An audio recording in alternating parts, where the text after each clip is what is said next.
Hi, everyone. Welcome to our celebration tonight. We will be hanging out for the next 45 minutes or so, or 30 minutes, however long. We were scheduled for an hour, but we'll take the time it needs. I'm so excited that you are joining us. And if you are joining us from whatever platform, be sure to just drop a note in the comments so we can see it. This is a way for me to feel a little less alone talking to myself in the studio. But today has been a really, really significant day for us here at Snowco. And we want to take this time, since we can't be in person, to just have a little bit of a celebration. The team got these beautiful balloons in the back because not only did we launch the book, so my new book, Don't Feed the Elephants, officially launched today. It is our 4-year anniversary as a company. And since we can't be together, we wanted to be together and be together with you. So I want to take a moment. I want to bring on my colleagues. So meet part of the team, the core team, Miss Amy Myers and Dr. Teresa Peterson. So say hello. Hi, everybody. Hello. So we're gonna hang out. And again, if you're joining us, please drop a note in the comments so we can, connect with you. We can hear from you. This is a time for us. Hi, Rachel Sheeran. Hi, honey. This is a time for us to just connect. Bridget Drendel is joining us from LinkedIn. So just a real quick thing for those of you who might be watching us on Facebook or YouTube, or we're streaming to 3 different platforms, which means we see the comments from all the platforms, but you will only see the comments from your platform. So if you're sitting there going, I don't know who this amazing Rachel Sheeran is that you're talking about, which you should all know who she is because she's amazing. So please just know that we'll do our best. Hi, Kathy, welcome. I'm so glad that you're joining us, my fellow comedian in crime. So tonight we want to spend some time to celebrate the book launch, to celebrate 4 years as a company, to use this as a time for us to answer any questions you have, whether it was about writing the book, the actual book itself, or even the work we do. For those of you, just a reminder, we are on a mission together to make the workplace work better for humans. I think we can all agree that it hasn't worked for a very, very long time. So I want to take a moment and introduce the crew for those of you who maybe aren't as familiar. So Dr. Teresa Peterson is the oldest team member of Teresa.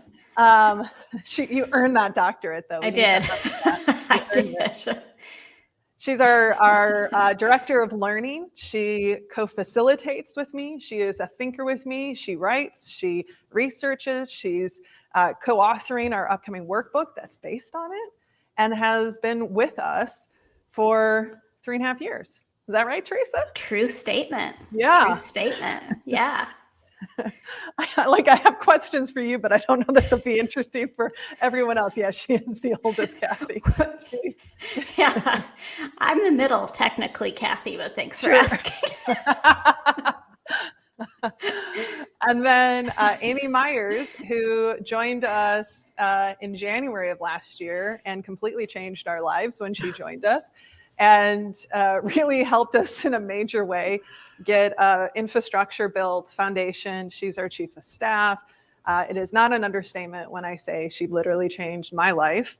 I am able to sleep because of her. I am able to take weekends off because of her.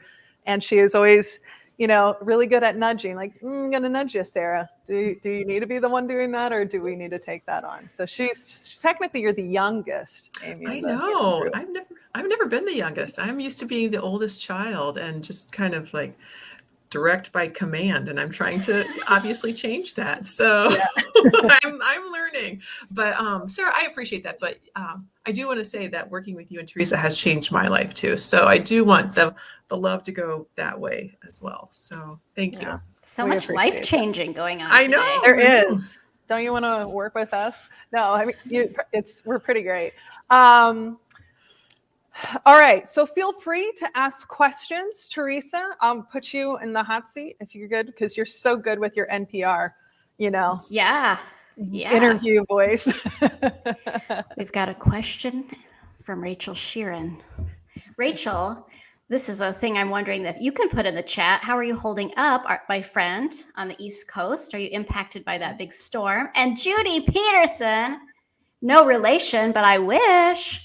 Nice to see your name in here. Okay, Sarah, from Rachel Sheeran, I would love to know from Sarah Noll Wilson, what, if anything, has changed about your approach to teams, leaders, and work in the 4 years of training, speaking, and coaching through SNOCO, which, if you're still new to the club, is Sarah Noll Wilson Company, or sometimes we call it Sarah Noll Wilson Inc. now. It could go either way. So, Sarah, over to you.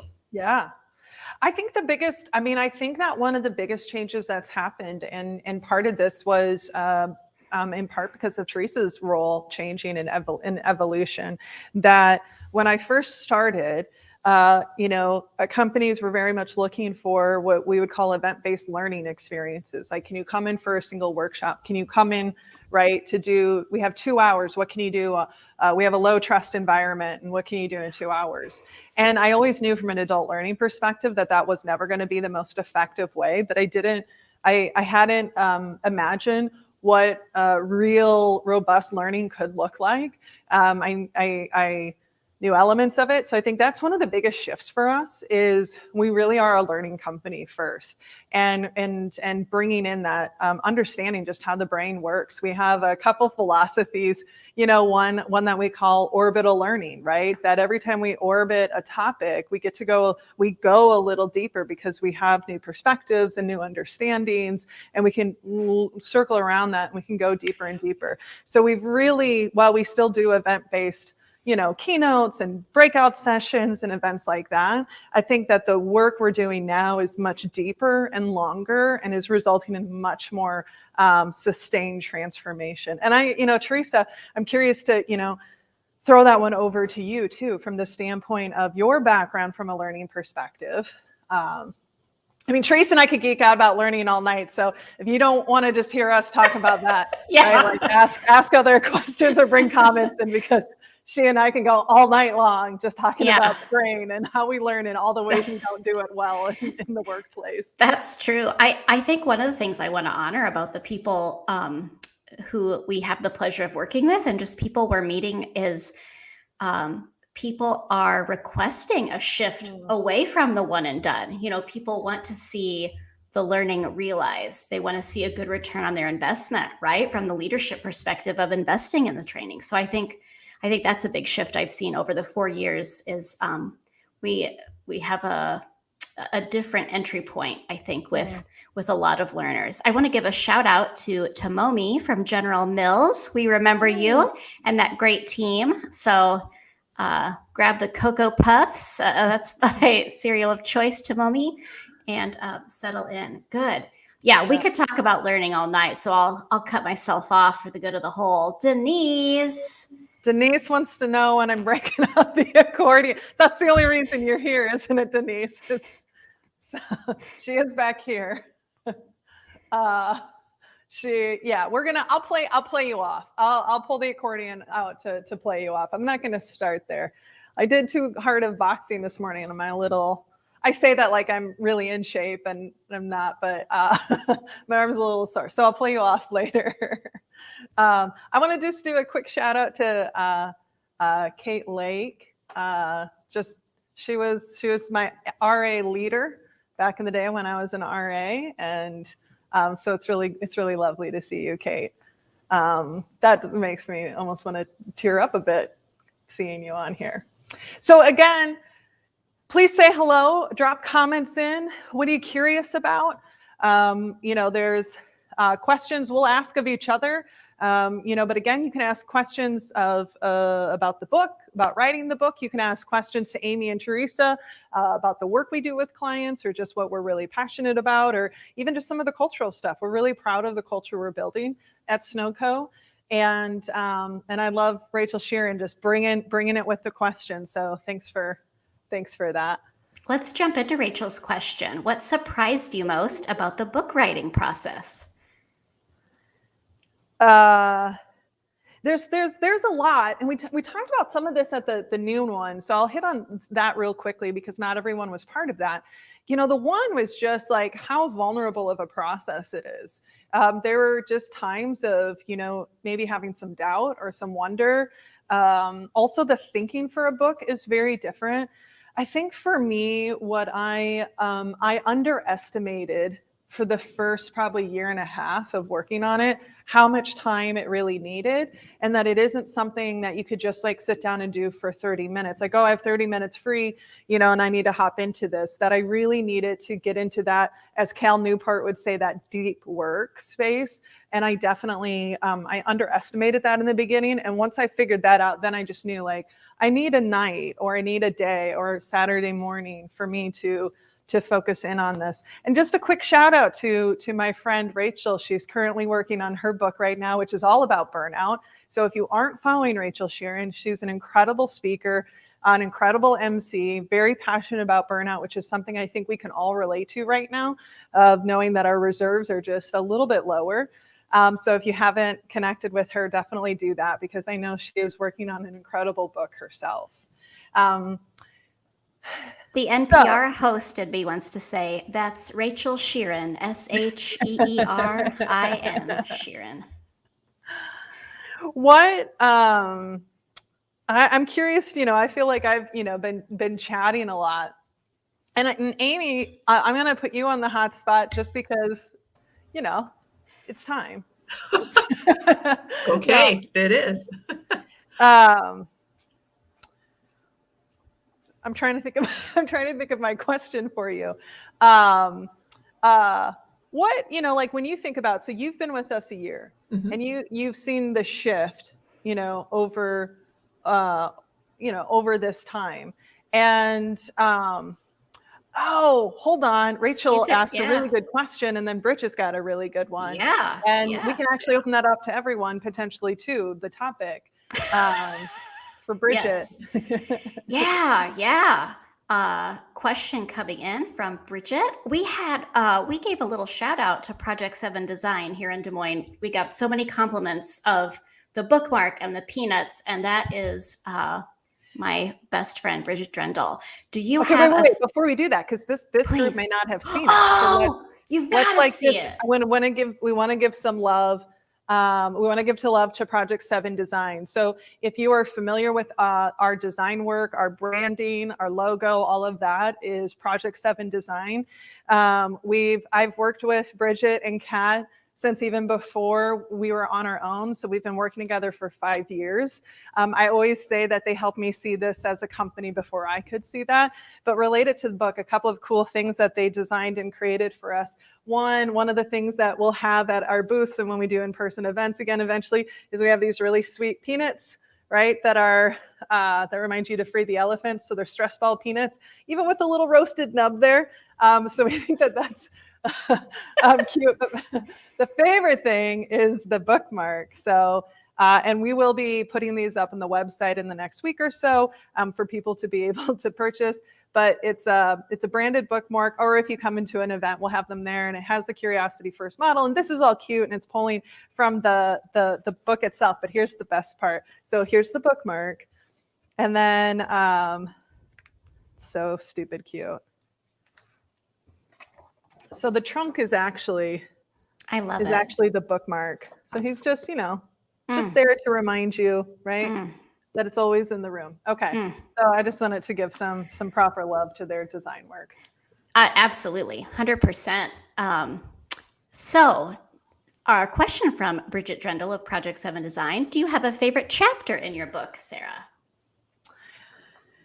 I mean, that's like asking a mother if, they have a favorite child, and we all know that it's true that they do. But I'm just kidding.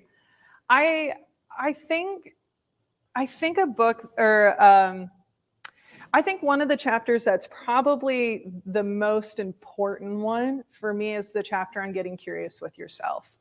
Those practices of, our good friend Farah Harris is on here. Again, I want to connect amazing people. If you're not connected with Farah, please do. You'll be seeing her on the podcast. She's also going to be part of our virtual book tour She's an unbelievable person, but she's also incredibly talented when it comes to emotional intelligence and workplace belonging. And she's a therapist. And but the reason I love that chapter on getting curious with yourself is I know for me, I never knew how to really understand why was I having the emotions I was. And I was noticing that as a pattern fairly consistently in the people I was working with, that we might be mad about something, but we haven't taken the time to get curious about, well, what was it about that situation that triggered me? What values of mine were being stepped on, right? Is it a preference or is it a performance issue? And then the real important question is, what role did I play? And so, so I think for me, that's a really important one. Maybe one of my favorite stories in the book is how we wove in my absolute obsession with feeding animals and how we weave that into, like, some animals are good for feeding, but not elephants, not informal elephants. So I don't know, Amy and Teresa, not necessarily that you need to rattle off chapters, but if there's concepts that are resonant to you. I just want to give a shout out to Deshara. Again, these are all amazing people. So Deshara is joining us from Facebook. So for those of you on LinkedIn, Deshara Bahana is unbelievable, super talented wreath designer. Also Stephanie Chin. Boy, Steph has had a huge impact on my just who I am as a person, and also who I am in the role I can play as a white person in this world. So I want to give a shout out to Stephanie. All right, Amy and Teresa, what are some concepts from the book and the work that we do that are resonant for you? Well, that's a really good question. Amy, are you this is usually how our meetings go. Amy, you want to go or you want me to go? That feels like our natural flow. This does feel like our natural. And my response is, I can go, but if you want to go, Teresa, go for it. Go ahead, Amy. Go for it. No, thank you. Thank you. Yeah, this is a peek behind the scenes of how these conversations happen. I think the concept that most resonates for me is, and again, we've talked about this before, but the fact that you might hate avoiding this conversation, or you might really feel like the side effect of not addressing it isn't worth it, but there's just that stumbling block. And just to take that step to even acknowledge that there's some avoidance going on, not even the full step of, and I think, Sarah, you might have talked about this earlier at the noon call, but just because you acknowledge it, you might not be ready to actually bring it up, or you might not be ready personally to reflect on your own role in it. So for me, coming from, again, a similar history of decades of avoidance and like, no, I'm good. I'm good. No, I'm really, really good. I'm fine. That really, really resonated with me. And I think that concept of just every little step closer to calling out that avoidance is a step in that progress direction. And I know we use the word evolution a lot in our work, but that feels like I can see where I was, where I'm at. Can't quite visualize where I will be, but I know that we're continuing to move forward and forward. So that really hits home for me. So that one, I think, really stuck out. Oh, and I love that idea of just sometimes there's even the power in just realizing, like, oh, this is where I'm at right now. And this is something we talk about a lot too, is like, there may be times when you might not be able to have the conversation you want to. It might not be safe for you to have it, right? Because of the situation that you're in, or who's on the other end of potentially the receiving, and sometimes we may have to choose to really protect ourselves in that, and then that's okay too, depending on the situation. Might not be what we want, but yep. Thank you, Steph, for putting Deshara's information out there. Amazing. They're amazing reads. Mm-hmm. What about you, Teresa? Yeah, this is a bit of a callback to yours, Sarah, but everyone is in their bubble, right? Or the hamster wheel of their everyday life. And so I feel like whether it's thinking about your island, whether it's thinking about that whole concept of getting curious with yourself, and yourself as you actually are, not the way you think you're supposed to be, not the way you kind of hope you end up 10 years from now, like who you are and how you are now. I feel like a lot of friction happens when we're not being true to ourselves, our needs, our values. I feel like that's something that really resonates with me. Yeah. Cool. So again, feel free to drop in questions. We're, here exploring the book, and we're celebrating this launch and also our 4-year anniversary together. And yeah, and I will say this, like, we were reflecting as a company that being in business for 4 years it feels really incredible, but also realizing that half of that time has been a pandemic. Right. So we have had to shift. We've had to navigate, like so many of us have had to. And so there is a bit of it feels like even bigger celebration that we were able to come out on the other side of it, together and stronger and clearer about what we're doing. And so to have that come together today is really meaningful. Yeah. So again, feel free to ask questions. We'll explore things. We got some, or oh, okay. Rachel. Oh, okay. I'm sorry. I missed some of those questions you asked, Rachel. Do you want to? Does the elephant have a name? Well, one of them does. I can't speak to the whole herd. I like all the question marks. Well, there is sort of an original elephant, and she's here with me. This is Gail, and the acronym GAIL comes from some work that I did with a leader there that was all about gremlins and assumptions and interpretations and limiting beliefs and how those can impact we don't have a named elephant. But we do have, we talk about different types of elephants that can be created and fed, right? Oh yeah, Steph, that's a great question. But yeah, so there's Gail, and then there's the different types of elephants that we talk about from the standpoint of, right, the avoidaphant, the blameaphant, right? When we spend more time blaming than acknowledging or getting curious about it. When we talk about the imagiphant, the nudgeaphant, the deflectaphant, we've talked about the new one after the book, which is the pretendaphant. We're going to pretend like nothing happened and hope that it all just like goes away and and that's yeah. So I want to talk about Stephanie's question, because this is one that we've had lots of conversations, and I know that I've reflected on and continue to reflect on really Sarah, deeply. Yes.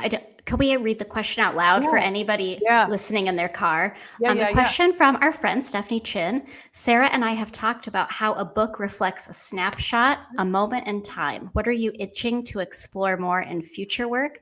Something you weren't able to cover or learned since? Yeah.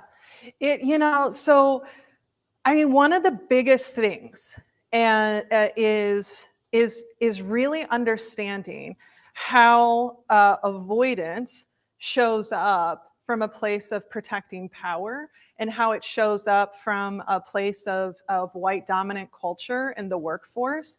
When I started working on this, right, I'm very aware of my lens of, right, a lot of the research, a lot of the books that are written on conflict resolution and mediation are largely written by white people, and we recognize that we're white women and have worked largely with leadership teams who tend to be, right, and so that's something that is an evolution. And Stephanie, she was a big thinking partner and holding space partner for me and navigating some of this and recognizing and being, including where we could with where we were on our journey. But that is something that we continue to have a lot of conversations around, especially in the workforce, because, and even just like looking at it from a power dynamic perspective, right? We work with so many people that are like, well, but of course it's safe here. Of course you can come talk to me, but they're not necessarily doing the work of having the emotional awareness or the emotional intelligence and self-awareness to realize, like, but what are the ways in which you're not making it safe? Or even more importantly, how do we ask the question of who's not safe in our environment? Like who is given permission to be able to push back and to disagree and speak up, and who's not? And the other thing is, continuing to unpack the avoidance, right? Because I think that one of the things that for me, I love so many of the books that have been written about how do we stand up, how do we have more conversations. And for me, being a sort of a lifelong avoider, really trying to understand where was that coming from, and so we're exploring with a bunch of people, actually through our virtual tour, having conversations about the role that trauma plays, right, in our avoidance. Really talking about when are times when we might be avoiding a situation because we actually want to protect our power, right? Understanding the different dynamics that influence whether somebody is safe or can feel safe, right? Because of who they are, what they look like, right? Their standings in a culture, so to speak. Dr. Chris Wildermuth and I, we've been talking a lot about, like, from a global perspective, how there are some cultures where it is much more appropriate and acceptable. She jokes as a Brazilian that, like, oh, no. We dance around things that is like that is the Brazilian way. And so how do we honor those global perspectives? But, that is something that, and the other thing is, I'll say is, having this book, like a good chunk of it done, and then the pandemic set in, is I'm a different person. We're a different team. And so there may be things that in the second edition we may speak to much more directly, just because the importance is elevated and escalated in a way that maybe we didn't feel or see it, right, pre-pandemic. So it was an interesting time to be mid-book writing, and being okay that this is a snapshot. We know we're learning and growing. We know the world is continuing to evolve. And how do we honor the best we can with what we know and what we have? So I hope everyone has a friend like Steph in their life who can talk about this hard stuff and to navigate that. So, yeah.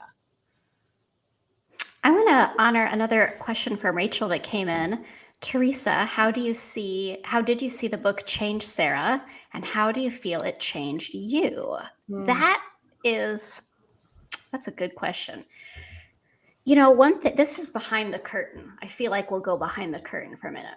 Sarah has this magical quality about her, and she speaks so beautifully off the top of her head.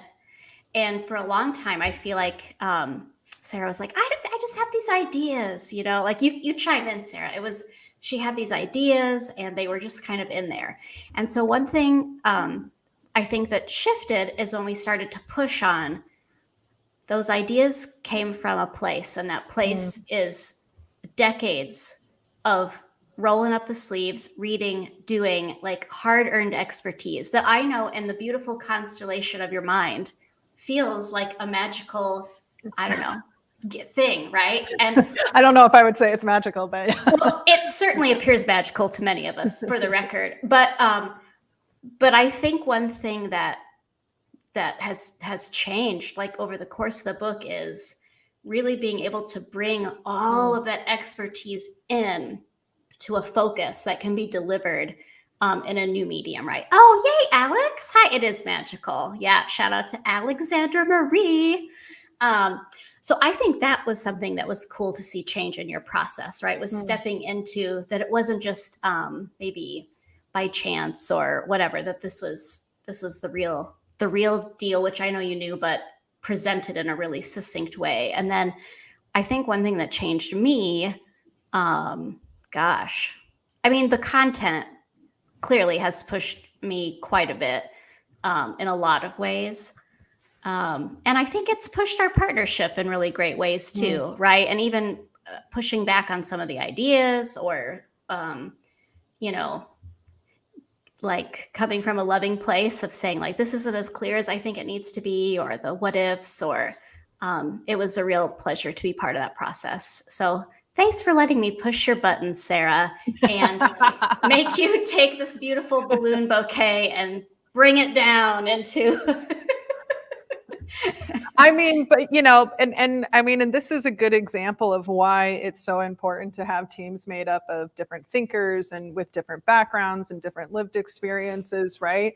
Because Teresa was really quite instrumental in formulating the chronically curious leadership pillars, Thank you. really formalizing our orbital learning, our model of perpetual learning, of taking, again, this constellation of thinking, because I don't always think linearly, and going, you know what, Sarah, I think there's actually a model in here. And I'm like, no, there's not. And then she goes, oh, here. And it's like, right. And so, so some of that anchoring and grounding, because this is our 4-year anniversary too, to celebrate, is because of the role that Teresa plays, and the way, the thinking that she brings to the table, and the way that she pushes me to think differently, and has elevated our work. Because when you're just on an island, right, there's only so much I can do with the skills I have. And so Teresa's helping take it that much further, along with Amy and the rest of our crew, Jalmada and Memory and Kristen and Chris, and all the people we'll continue to expand our partnerships with. Yeah. Steph's got a good question. Yeah. I'm chewing on this one a bit, because of course the answer is yes. It's just how much I want to share. Yeah. For any of you, can you share a recent example of a time you fed an elephant and how you thought about it after realizing it? Yeah. I mean, gosh. I mean, I'm sure I've done it today. Like these are great. One thing I know, and I don't have a specific example. I think, like many humans, I'm probably feeding an elephant inadvertently more than I want to, or I might think I'm going to put it on a taper diet until I'm ready to take it down. That's a strategy I use a lot. Like, just one less peanut a day for a week until I have had a good sleep and my tummy's full and I'm ready to go at it. Yeah, I mean, it never feels good, right? When you realize that you've been feeding into something. And I think, to that point, and that's something we've talked about, as a team and with our work, but owning the role you play in it is almost always the hardest part, right? And so that's probably sometimes why I want to taper it down, right? I need to make peace with the role I've played. I need to bring this puppy down a little bit and then go for it. We did share a fun story earlier about preventing an elephant that I was taking the last sip of my iced tea where all the lemon collects in the bottom. And Sarah said something and I made a really weird sour face, and I did say I want to prevent an elephant. That was lemon juice. That was not anything you had to say. I'm better at elephant prevention. Yeah, Teresa's very good at that. Yeah, so if you can catch it ahead of time. Yes, and again, so depending on the situation. Yeah, I mean, and that, I think that's the other thing. And to go back to like Stephanie's original question, is from the standpoint of there are situations that are really complex, and a simple model, right? Like, if we're talking about experiencing trauma in the workplace, if we're talking about racial injustice, if we're talking about sexism, if we're talking about, right, like all the isms and all of that. And there's a real, and it's so, I think this is what's so fascinating, is that there are situations I think we've all been in when we might look back and go like, oh, that wasn't that big of a deal, right? But it's how do we build up the muscles in those moments so that we can have the bigger conversations, so that we can reflect more thoughtfully and honestly when we might be causing harm, or when we're in a situation where we have to figure out our next steps, without sharing, because I want to be respectful of the individuals involved. But, the holidays were tricky. With people having different levels of vaccine requirements for themselves, different levels of protection. And when I look back at some of those situations, it was interesting, because it wasn't that I was feeding an elephant, but I was very aware of the erosion of relationships as they were happening. And I think that there are times when whether it's having to have a more direct conversation with somebody in my life, or even potentially with the team, that I have to prepare myself. And I know, and I can feel it in my body of like, oh, it's like your default, Sarah, is to want to avoid this. And so I feel like I've built up a muscle to be able to catch that sooner. I feel like the thing that I'm definitely noticing in my world right now is seeing the little incisions in relationships in my personal life or with friends or whatever happening, and realizing the consequences of those if we don't. So I find myself wanting to like close that loop and heal that wound, if you will, faster than normal. Yeah. Mm-hmm. I did want to jump in oh, sorry, Sarah, I Yeah. didn't want to step on the end of your story.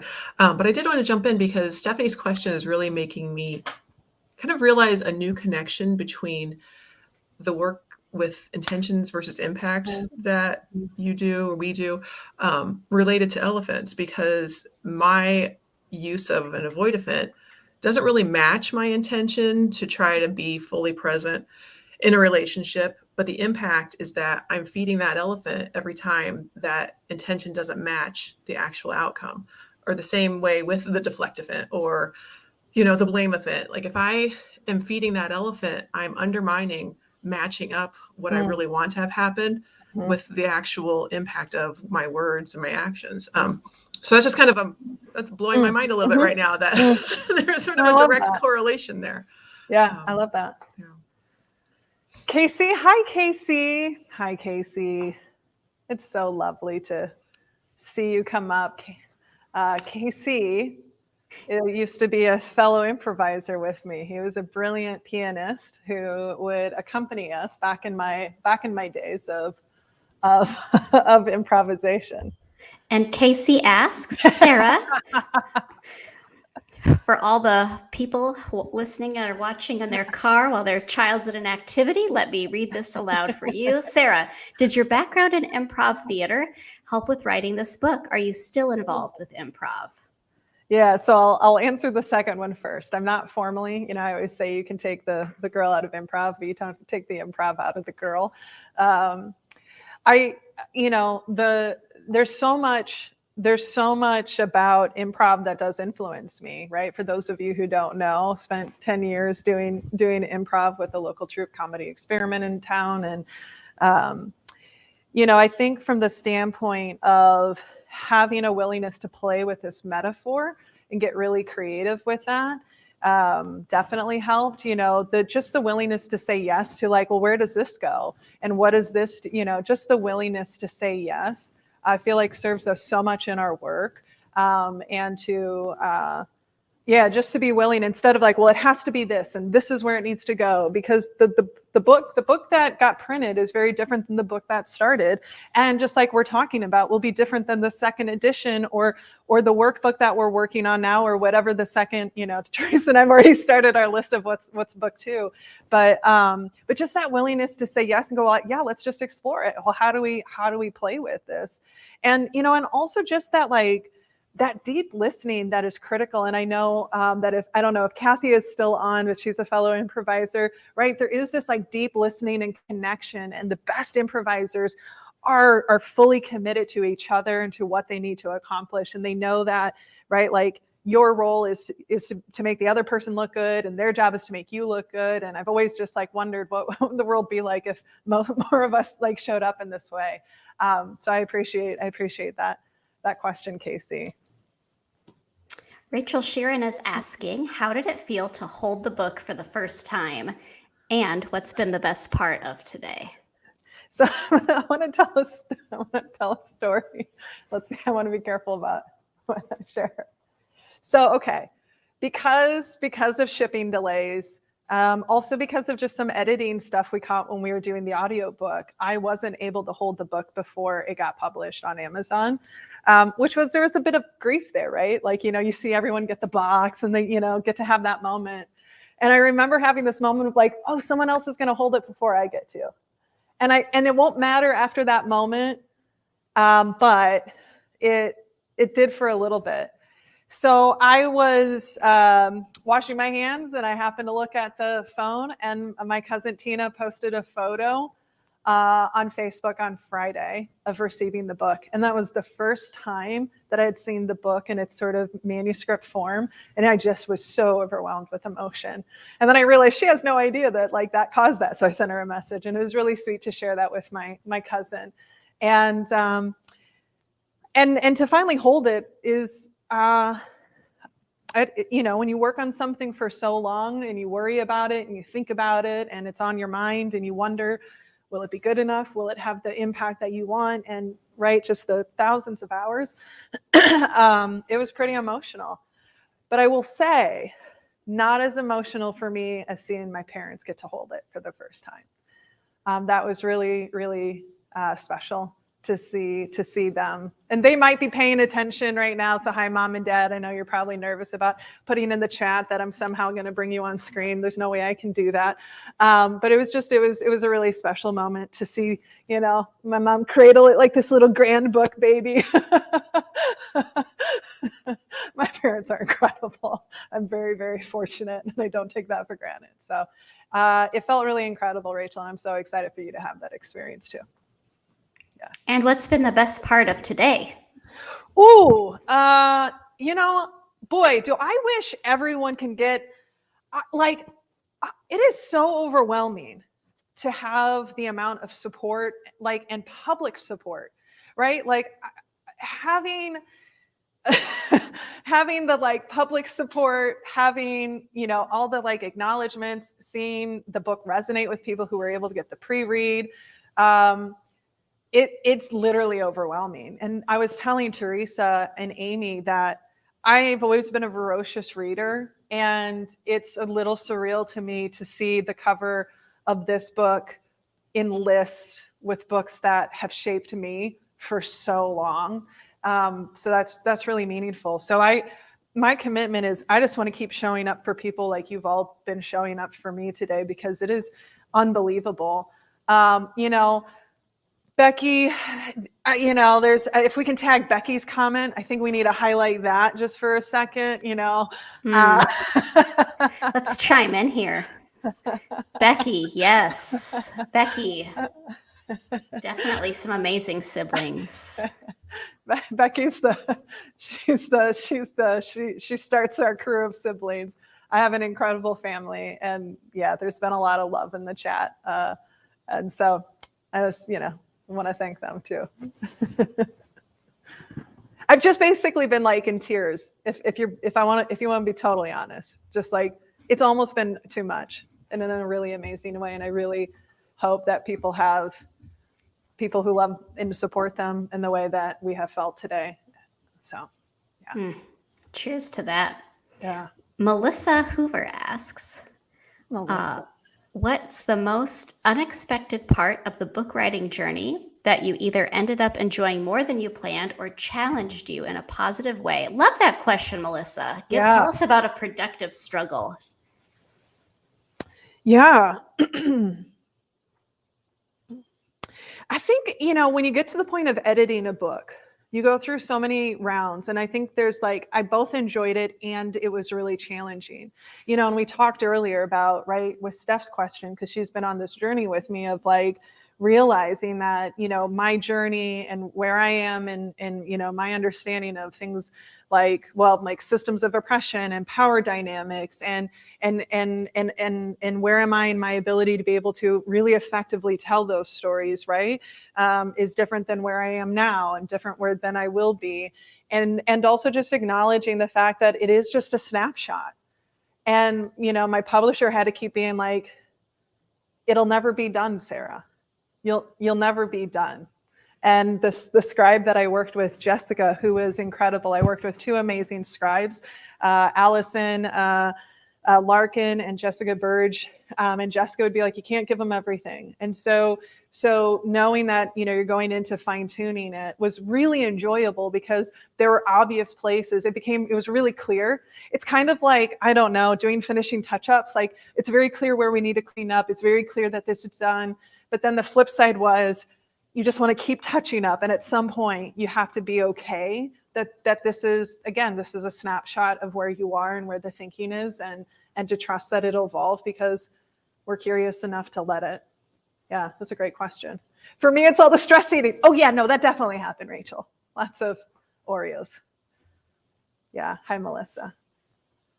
I want to give a shout out to my mom, Pam Raymond. Thanks for tuning in with us tonight. Yeah. Grammy. Sarah, speaking of stress eating, could we please show the cookie? I don't think we've shown the cookie. We haven't. If you need to do some pleasure eating or stress eating, we want to give a big shout out to Kiana's Cookie Creations in Des Moines. unbelievable. It's even cuter in person, friends. It's even cuter. You can't tell, but it's like 3-dimensional, the little bowl of peanuts. And yeah, Kiana's cookie creations, her lemon cookies are outstanding. But she did an excellent job for us to have some special cookies on our celebratory evening. They're almost too cute to eat, but we will eat them. Yeah. I am willing to make that sacrifice, truly. Take one for the team. Yeah. Already. I've done it. Yep, more than once. Well, I want to be, I want to be thoughtful of our time, and we're so grateful for everyone who's joined. Obviously, if there's more questions, you can ask, but we also want to be thoughtful of time and energy. I want to take a moment to, I just really want to connect with my deep sense of gratitude right now. From all of you, right? We are now on a couple of different new release lists, #1 spot on Amazon. We are pretty high up in some lists that I didn't know that we would be able to get to, and that's because of all of you and your support. And the hope is that the book will serve you and how it needs to. And I just have to, we always say that sometimes leadership is lonely, and I think sometimes being a business owner can be lonelier, but it isn't, because of the team that I get to work with every day. I really hope that everyone gets coworkers and colleagues like Amy and Teresa and Nick and Jilmada and Memory and Kristen, and now Chris is joining the crew, and all of the support. Farah, I don't know if she's still on. She's been checking in with me periodically, just making sure I'm still breathing, that I'm taking time to stay grounded. Rachel is she's been such a big partner in thinking, and so I just get really overwhelmed when I think about how fortunate I am to have just all of you. And hi, Rick. That's my father-in-law. I just want to give him a shout out. Yeah. So I just want to give that thank you. Rachel's got a last question that I think is pretty good. Yeah, we've got another good one. If we had a quote from the book that we think everyone should know by heart or hold close, what is that quote or line? Or I'll probably say concept too, right? Yeah. I don't expect you to be. I don't have all 300 pages committed to memory yet, Rachel, but give me another week or so, and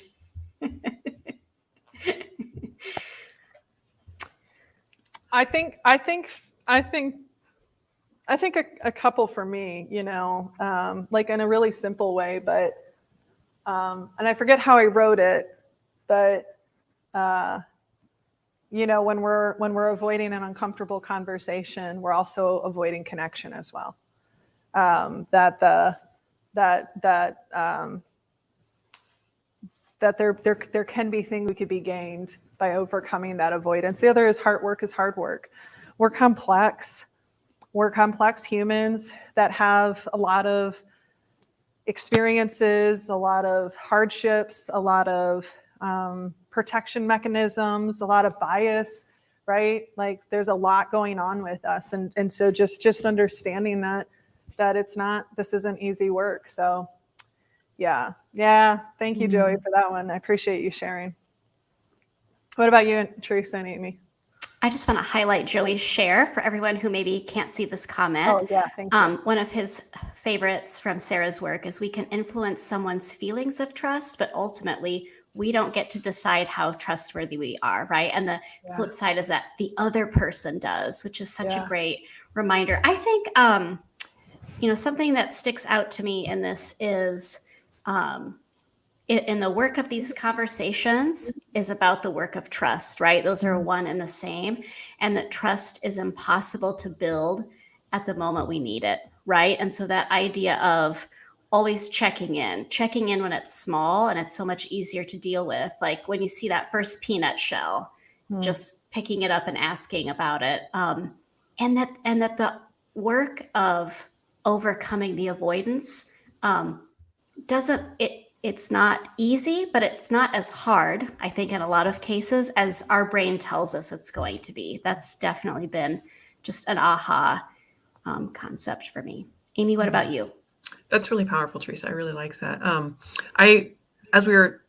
Rachel, this is a great question. And as I was mulling it over, the thing that kept popping to my mind is the illustration that Nick did with, I think it's a leader or somebody writing an apology note to someone else and starts out, I didn't mean essentially this letter is loaded with words that are not necessary because it's clouding the fact that this person just needs to acknowledge their role in it. And I think that is, the visual is great because you can just see it scratched out and just ultimately, I'm sorry, I apologize, I was wrong. And I think that really hits home because it's so easy to get sidetracked with, like Teresa, to your point of how uncomfortable I am, that I don't want to have to acknowledge my role in this, or I know it, but it really hurts to bring it up. So just that visual is a good reminder. I'm a visual, I have to hear it, I have to see it, I have to have it written down in a list or it doesn't stick. So for me, that's just kind of that constant, oh yeah, you really need to cross out 90% of these words, get to the point and really own what your responsibility is in it. And that is really sticking with me. Thank you, Amy. Well, we would love to, continue to hear from you. So as you read the book, let us know what resonates, let us know what comes up for you. Let us know what is, good for us to continue to explore and to expand on. A couple of things just related to the book launch, right? We will start, because we can't be in person with groups or we're choosing not to, right? Just to keep people protected. We hope. I think there's a question of when the audiobook is coming, probably in May. It's recorded. It's getting edited now. And then it takes a couple of months for it to get uploaded and all of that. So more to come on that. Teresa and our colleague, Dr. Chris Wildermuth, and I are working on the workbook, and that'll also be coming this spring. And then following that will be, we're creating some online courses and some other opportunities, to engage in this work.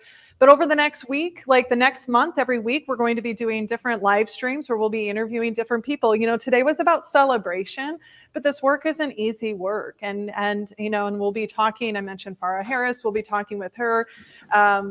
Please keep an eye out for her podcast interview that's coming up in a couple weeks. It's all about setting boundaries. I'll be talking to Erica Reed, which I'm really excited about, trauma and the impact that plays. Our colleague Kristen Souter and I are going to be coming live to you on Thursday and talking about how important it is for first-time managers to be thinking about this, especially through the lens of the power that they have and how they can create that safe environment. So there's more to come, and we're so, so grateful for all of you. Denise, I don't know if you hung on, but it's been requested that I play you off with the accordion. So feel free to jump off, folks. You don't need to hang out for this. This one's for my folks and for Denise. Sarah, while you're suiting up with the accordion, I do want to remind everyone we've got a new podcast episode. Oh, Denise is still here. Denise, get your guitar. You can have a virtual duet. I do want to give everyone a loving reminder that there is a new podcast episode out tomorrow. So if you're enjoying the chat of elephants, we've got more insights to share with you then. Sarah, this is a very festive looking accordion. Like, just for the record, is this a dress accordion? This feels like a dress accordion. This is my formal accordion. It's Stella. Formal accordion. Black. This is the black tie accordion. Yes. Oh, we're getting loose now, folks. This is after hours. I love it. So for those of you who don't know, I picked up the accordion during the pandemic because why not? I don't know. How does it sound? Is it even? It's hot. It sounds good. Let's do it. Sound good? Yeah. I'm over here tapping my foot already, so I'm ready to go. There will not be crab rangoon pizza tonight, Rachel. There will be bebops eaten in the car by Nick and I. One final, boy, do we love you all. And we really do believe that love can exist and should exist in the workplace. And I have so much love for Teresa and Amy and all of you. So with that, I can't stand up and play, so here she is. All right. Here's your fun little march. The request lines are open. I know 6 songs, so I'll play 2 of them. So here's a fun march.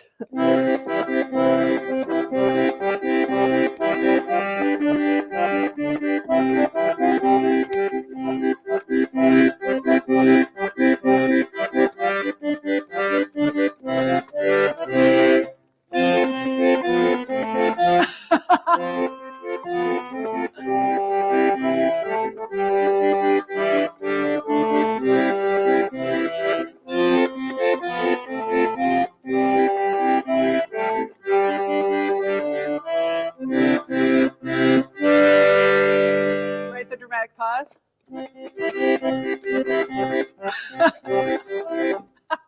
All right. Okay. I love that. All right. Here's we'll end on a really lovely slow one. It's one I'm still working on, but if anyone is an Encanto fan, the movie, Dos Oruguitas, the beautiful love song about the 2 caterpillars that need to go apart in order to grow together. And I just want to give a shout out to Miss Mariana Nana, my soon-to-be sister-in-law. We're apart from you now, but we won't be. All right.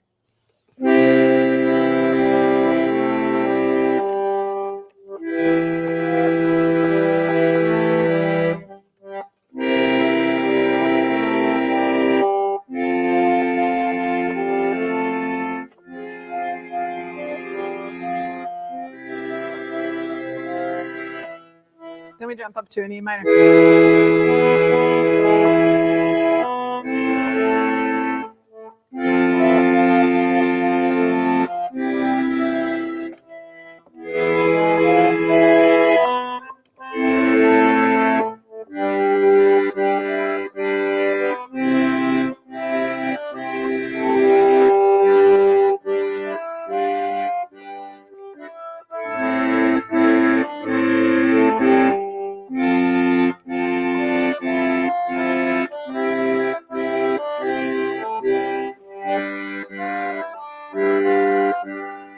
Was it too loud?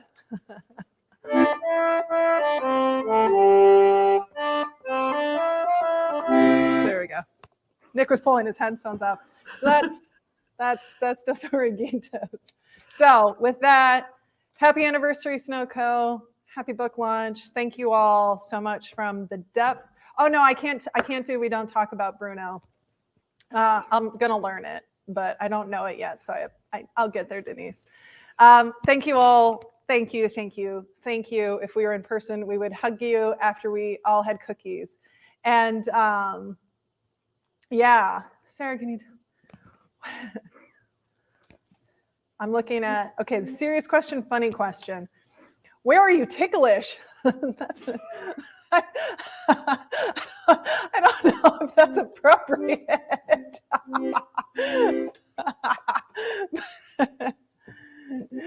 The book, just in a nutshell, is that there are times when we avoid a situation, and that in the act of the avoidance, we're feeding a peanut to the elephant, and that's what creates the elephant in the room. And for those of us like myself who have grown up avoiding conflict and uncomfortable reflections and uncomfortable conversations, how can we take a curiosity first approach to show and speak and stand with courage? Yeah.